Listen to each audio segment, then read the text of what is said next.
اللہ اللہ اللہ نحمده ونصلي على رسوله الكريم اما بعد فاعوذ بالله من الشيطان الرجيم بسم الله الرحمن الرحیم۔ نیا ہجری اسلامی سال سن 1446 سن ہجری، آج اس کا پہلا جمعہ ہے۔ اللہ تبارک و تعالی سے دعا ہے کہ اس نئے ہجری سال کو تمام عالم اسلام کے لیے بالعموم اور تمام حاضرین مجلس کے لیے بالخصوص خیر و برکتوں والا بنائے۔ نئے قمری ہجری سال کا پہلا مہینہ ماہ محرم، یہ بڑا عظمتوں والا مہینہ ہے۔ قرآن پاک میں اللہ تبارک و تعالی نے جہاں 12 مہینوں کا ذکر فرمایا ہے تو ان میں 4 مہینوں کو خاص طور پر حرمت والا قرار دیا اور ارشاد فرمایا منہا اربعۃ حرم، یعنی ان 12 مہینوں میں سے 4 حرمت والے ہیں، اور وہ 4 حرمت والے جو مہینے ہیں ان میں سب سے پہلا مہینہ ماہ محرم ہے، دوسرا مہینہ ماہ رجب ہے، تیسرا مہینہ ماہ ذی قعد ہے، اور چوتھا مہینہ ماہ ذی الحج ہے۔ تو آج ماہ محرم کا پہلا جمعہ ہے۔ یوں تو یہ پورے کا پورا مہینہ ہی بڑا عظمتوں والا اور حرمتوں والا ہے، لیکن اس ماہ محرم کی ایک خاص تاریخ جو کہ اللہ تبارک و تعالی کی بارگاہ میں خاص طور پر منتخب ہے، اور رب کریم نے اس تاریخ میں بہت اہم امور انجام فرمائے ہیں۔ چنانچہ وہ تاریخ ہے ماہ محرم کی 10 تاریخ کہ جس کو یوم عاشوراء کہا جاتا ہے۔ فی زمانہ تو یوم عاشوراء نواسہ رسول، جگر گوشہ بطول، شہزادہ گلگوں قبا راقب دوش مصطفیٰ، شہید کربلا امام حسین رضی اللہ تعالیٰ عنہ کی شہادت کے حوالے سے مشہور ہے۔ لیکن اگر تاریخ کا مطالعہ کیا جائے تو اس سے پہلے بھی بہت زیادہ اہم کام اللہ تبارک و تعالی نے اس تاریخ کو انجام پذیر فرمائے۔ چنانچہ یوم عاشوراء کے دن کیا کیا کام ہوئے اور مسلمانوں کو کیا کیا کام کرنے چاہیے، اس موضوع پر آج میرا بیان ہے، اس کو توجہ کے ساتھ سماعت فرمائیے۔ کم و بیش 1,24,000 انبیاء کرام اور رسول علیہم السلام اللہ تبارک و تعالی نے اس دنیا میں لوگوں کی رشد و ہدایت کے لیے مبعوث فرمائے۔ تو ان میں سے جو کثیر انبیاء کرام علیہم السلام ہیں ان کے متعلق تو احادیث اور تفاسیر میں اتنا ہم کو نہیں ملتا، لیکن خاص طور پر 3 انبیاء کرام علیہم السلام کے بارے میں آتا ہے۔ نمبر 1 حضرت سیدنا ابراہیم خلیل اللہ علی نبینا و علیہ الصلاۃ والسلام۔ نمبر 2 حضرت موسیٰ کلیم اللہ علی نبینا و علیہ الصلاۃ والسلام۔ اور نمبر 3 حضرت عیسیٰ روح اللہ علی نبینا و علیہ الصلاۃ والسلام، یہ تینوں نبی یوم عاشورہ کے دن پیدا ہوئے، یعنی عاشورے کا دن ان تینوں انبیاء کرام علیہ السلام کی ولادت کا دن ہے۔ اسی طرح یوم عاشورہ کی ایک اہمیت یہ بھی ہے کہ اسی یوم عاشورہ کے دن اللہ تبارک و تعالی نے بنی اسرائیل کو فرعون کے ظلم و ستم سے نجات عطا فرمائی، اور فرعون اپنے لاؤ لشکر کے ساتھ دریائے نیل میں غرق ہو گیا، اور رب کریم نے بنی اسرائیل کو امن و عافیت عطا فرمائی، تو وہ دن بھی یوم عاشورہ کا ہی دن تھا۔ اسی طرح اللہ کے پیارے نبی حضرت سیدنا آدم صفی اللہ علی نبینا و علیہ الصلاۃ والسلام، جس دن آپ کی توبہ قبول ہوئی وہ دن بھی یوم عاشورہ کا دن تھا۔ چنانچہ مفسرین کرام فرماتے ہیں کہ یوم عاشورہ کا دن اتنی اہمیت کا حامل ہے کہ اس دن میں اللہ تبارک و تعالی نے حضرت آدم علیہ السلام کی توبہ کو قبول فرمایا، لہٰذا جناب آدم علیہ السلام کی اولاد میں سے جو شخص بھی یوم عاشورہ کے دن خاص طور پر توبہ اور استغفار کرے تو رب کریم اس کی توبہ کو بھی قبول فرمائے گا۔ تو یوم عاشورہ کا دن توبہ اور استغفار کا دن ہے، لہذا اس دن میں خاص طور پر وقت نکال کر استغفار کی کثرت کرنی چاہیے۔ اس کے علاوہ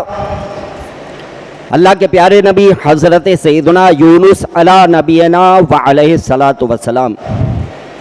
ان کی اللہ تبارک و تعالی نے اس طرح سے آزمائش فرمائی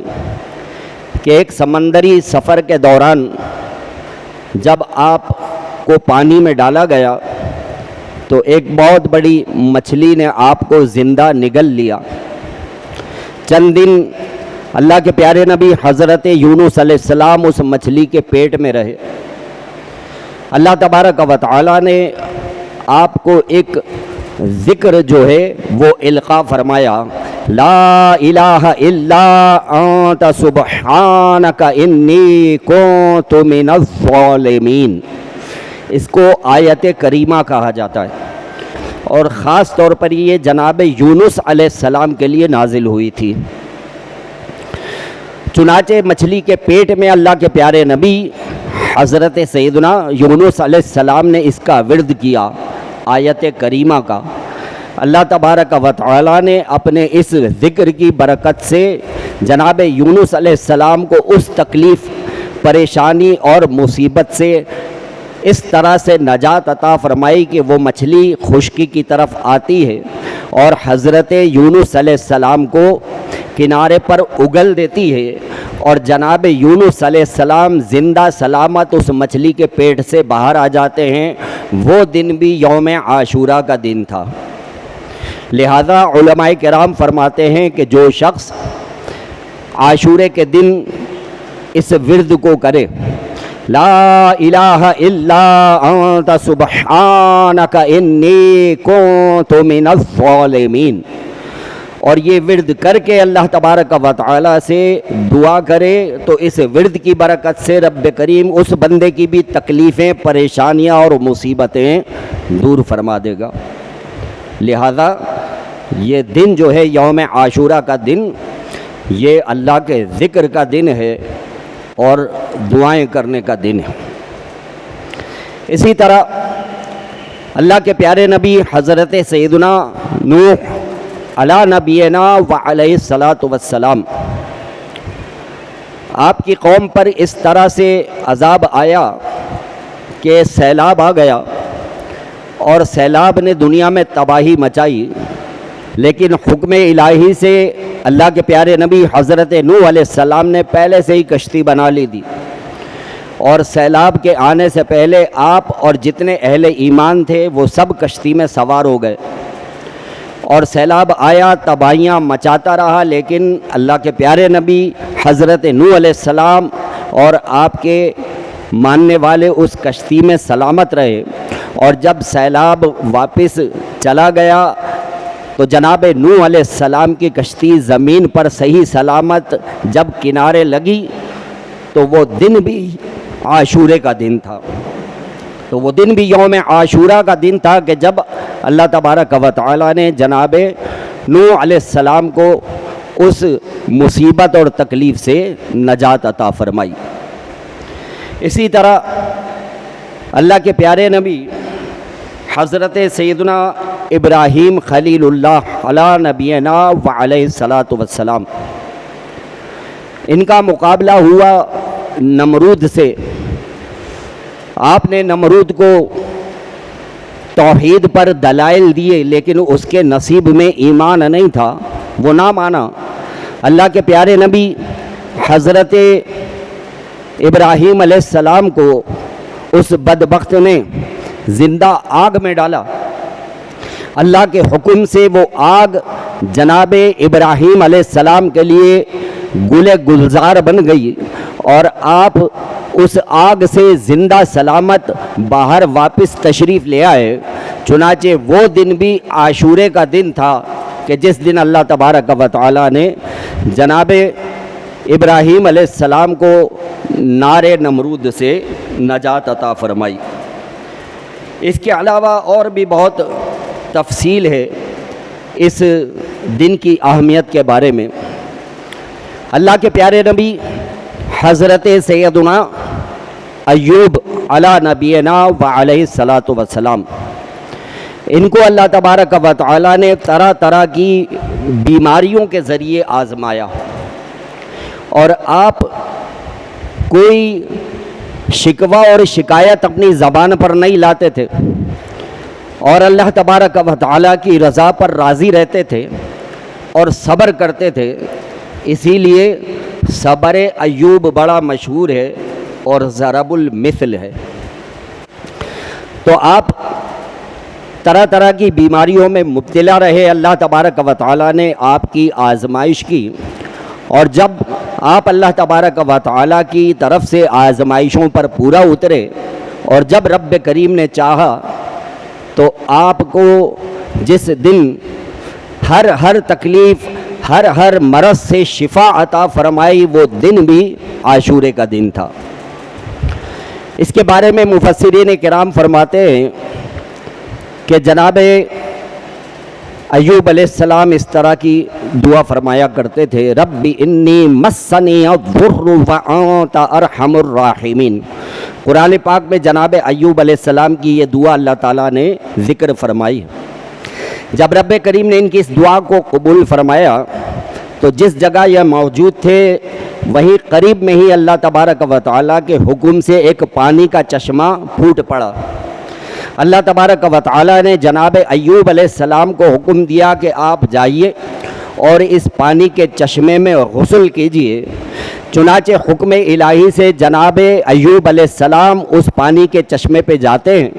اس پانی سے غسل کرتے ہیں، اور اس غسل کی برکت سے اللہ تبارک و تعالیٰ آپ کے جسم سے ہر بیماری کو دور فرما دیتا ہے۔ چنانچہ یوم عاشورہ کا دن جو ہے، اس دن میں اگر کوئی شخص بیمار ہو، تکلیف میں مبتلا ہو، اللہ کے پیارے نبی حضرت ایوب علیہ السلام کی اس دعا کو پڑھے، اللہم رب انی مسنی الضر وانت ارحم الراحمین، تو انشاءاللہ اس دعا کی برکت سے اللہ تبارک و تعالی اس کی بیماریاں بھی دور فرمائے گا۔ اور جناب ایوب علیہ السلام کا جو عمل تھا اس کے بارے میں مفسرین کرام فرماتے ہیں کہ اگر کوئی شخص عاشورے کے دن حسن نیت کے ساتھ غسل کرے تو اس غسل کی برکت سے بھی اللہ تعالیٰ اس کی بیماریاں دور فرما دے گا۔ اور اس کے ضمن میں ایک حدیث مبارکہ بھی ہے، چنانچہ پیران پیر دستگیر سیدنا شیخ عبد القادر جیلانی شہنشاہ بغداد حضور غوث پاک رضی اللہ تعالیٰ عنہ اپنی کتاب غنیۃ الطالبین میں یہ حدیث پاک نقل فرماتے ہیں کہ نبی کریم صلی اللہ تعالیٰ علیہ وآلہ وسلم نے ارشاد فرمایا من اغتسل یوم عاشوراء لم یمرض مرضا الا مرض الموت او کما قال رسول اللہ صلی اللہ علیہ وآلہ وسلم۔ ارشاد فرمایا کہ جو عاشورے کے دن غسل کرے تو کسی مرض میں مبتلا نہ ہوگا سوائے مرض الموت کے۔ تو یہ مستحبات میں سے اگر ممکن ہو سکے تو عاشورے کے دن غسل کرے، اچھی نیت ہوگی اللہ تعالیٰ اس کی برکتیں عطا فرمائے گا۔ اس کے علاوہ اور بھی یوم عاشورہ کے دن کی برکتیں ہیں، چنانچہ عاشورے والے دن اگر کوئی شخص اپنے اہل و عیال پر نان و نفقہ یعنی کھانے پینے کے معاملات میں وسعت کرے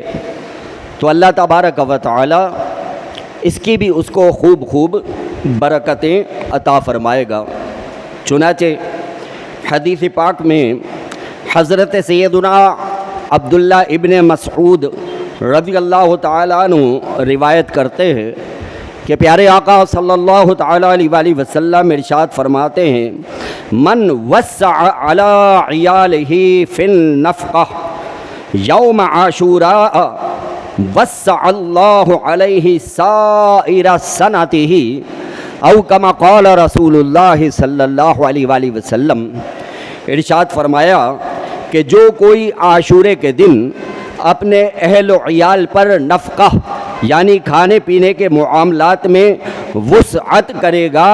تو اللہ تبارک و تعالی اس پر سارا سال وسعت عطا فرمائے گا۔ سبحان اللہ۔ تو غور کیجئے کہ یہ بڑا عظیم دن ہے،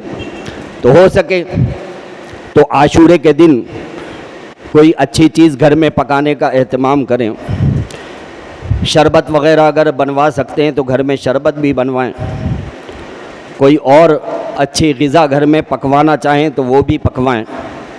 اس شربت پہ اس کھانے پہ شہید کربلا امام حسین رضی اللہ تعالیٰ عنہ کی فاتحہ بھی دیں، اور اس کھانے کو اپنے گھر والوں اپنے بچوں کو بھی کھلائیں،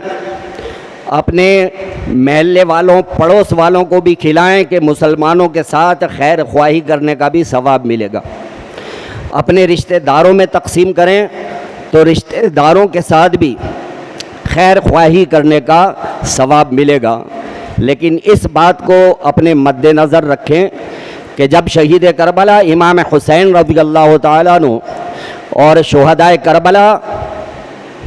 کی فاتحہ دلائیں اور اس نیاز کو خود کھائیں، اپنے بچوں کو کھلائیں، تو محلے میں بھی صرف اسی کو دیں، اسی کو کھلائیں کہ جو نیاز کو مانتا ہو۔ ایسا نہ ہو کسی منکر کو دے دیں، اور ایسے بدبخت لوگ ہیں آج کل کہ اگر ان کو نیاز کا کھانا دیا جائے تو اگر وہ منع نہ کریں تو لے کر کے کچرے کنڈی میں ڈال دیتے ہیں، ایسے بدبخت لوگ بھی ہیں۔ تو لہذا کسی منکر کو نہ دیں، کھلائیں اسی کو جو نظر و نیاز اور فاتحہ کو مانتا ہو، اور اپنے رشتہ داروں میں بھی انہی کو دیں۔ تو جو عاشورے کے دن اپنے اہل و عیال پہ نان و نفقہ میں وسعت کرے گا انشاءاللہ پورا سال جو ہے اللہ تبارک و تعالی اس کے روزی روزگار میں برکتیں اور وسعتیں عطا فرمائے گا۔ اس حدیث پاک پر چند ہمارے بزرگوں نے جو ہے وہ تجربہ کیا اور تجربہ کر کے دیکھا کہ دیکھیں اگر ہم ایسا کرتے ہیں تو کیا واقعی ہمیں یہ فضیلت ملتی بھی ہے۔ مشہور بزرگ حضرت سیدنا سفیان ثوری علیہ رحمہ آپ فرماتے ہیں کہ میں نے اس حدیث پاک پر تجربہ کیا اور اس پر عمل کیا، الحمدللہ جیسا میرے آقا نے فرمایا میں نے اس کو ویسا ہی پایا ہے۔ تو یہ بڑا جو ہے وہ برکتوں والا عمل ہے، تو اس پر ضرور جو ہے وہ عمل کرنا چاہیے۔ اسی طرح اللہ کے پیارے نبی حضرت سیدنا موسیٰ کلیم اللہ علی نبینا و علیہ الصلاۃ والسلام، ان کو اللہ تبارک و تعالی نے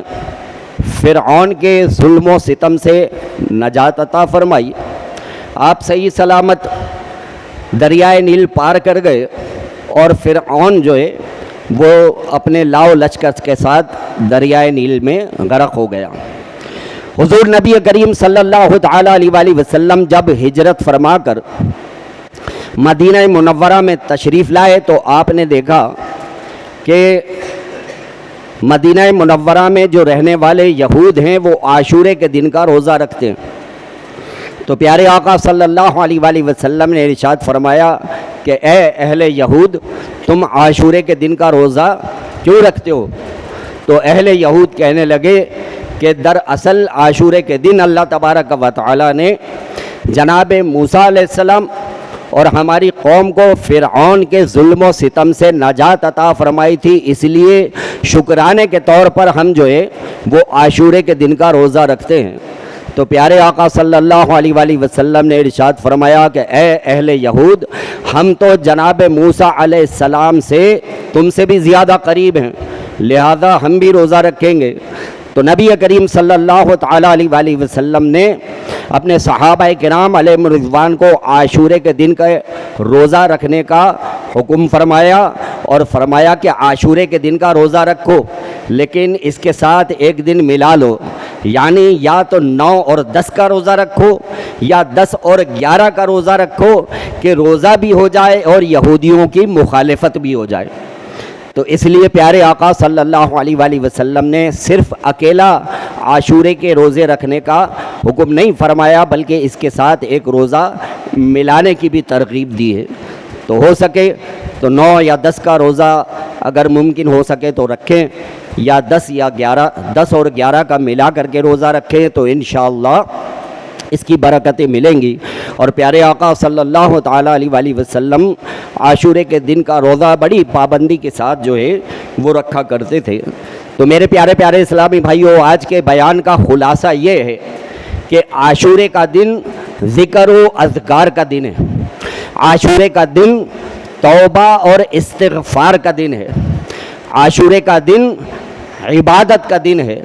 عاشورے کا دن اللہ تعالیٰ کی بارگاہ میں دعائیں کرنے کا دن ہے، عاشورے کا دن روزہ رکھنے کا دن ہے، نیک اور اچھے اعمال کرنے کا دن ہے، روڈوں پر مٹر گشتی کرنے کا دن نہیں ہے کہ آپ صبح سے نکل جائیں کبھی اس جلوس میں کبھی اس جلوس میں اور سارا دن جو ہے وہ برباد کریں، صرف جلوسوں میں گھوم گھوم کر ایک ٹائم کی نماز بھی نہ پڑھیں۔ تو یاد رکھیے کہ پھر عاشورے کے دن کی آپ کو فضیلت نہیں ملے گی بلکہ الٹا وبال پڑے گا۔ تو یہ عاشورے کا دن جو ہے یہ مٹر گشتی کرنے اور گھومنے پھرنے کا دن نہیں ہے، خاص عبادت کا دن ہے، لہذا عاشورے کے دن ان اعمال کی ہم کو کثرت کرنی چاہیے۔ شیخ طریقت رہبر شریعت حضرت علامہ سید شاہ تراب الحق قادری